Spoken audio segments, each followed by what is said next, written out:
Welcome back, guys. Today's video is not so much a recipe, but just a couple of different ways to use the Vibe blender to do a couple of things you might not necessarily expect to be able to do in a blender. Today we're going to be whipping some cream and making a simple chocolate ganache in the Vibe blender. Doing it this way can save you a bit of time and washing up, which is always great. So let's get straight into it.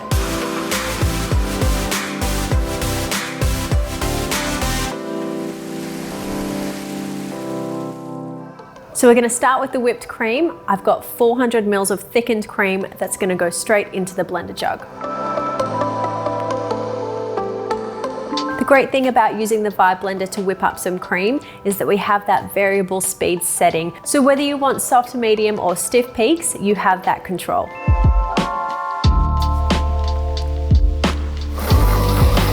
So after 10 to 12 seconds, we've already got our softly whipped cream. I'm going to put the machine on just for another few seconds, 3 to 5 seconds, and I'll have a fully whipped stiff cream.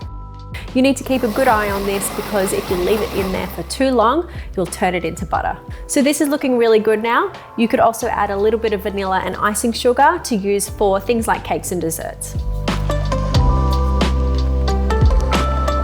So we have our whipped cream. Now I'm going to show you how to make a simple chocolate ganache. So I've got 1 part dark chocolate and 2 parts hot cream. I'm going to start with my 150 grams of dark chocolate. I'm going to get it into the machine and blitz it up on nut mode for just a few seconds to break it up.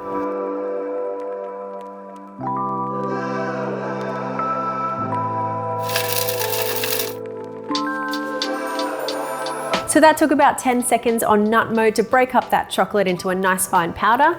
Now we're going to switch settings over to soup mode and I'm going to pour this hot cream into the blender jug and keep the speed on low.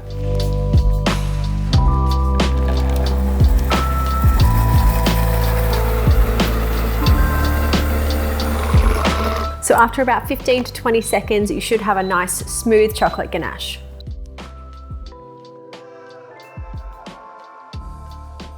So that's the chocolate ganache. It's looking really glossy and that will also start to thicken up as it cools down. So there we have another 2 ways to use your Vibe blender at home. We hope you enjoyed this video today. Let us know if you give it a go at home for yourself in the comments section below. Hit subscribe if you haven't already to see more of our recipes and other ways to use your Luvele appliances at home. Give the video a like if you enjoyed this one today and we will see you again soon.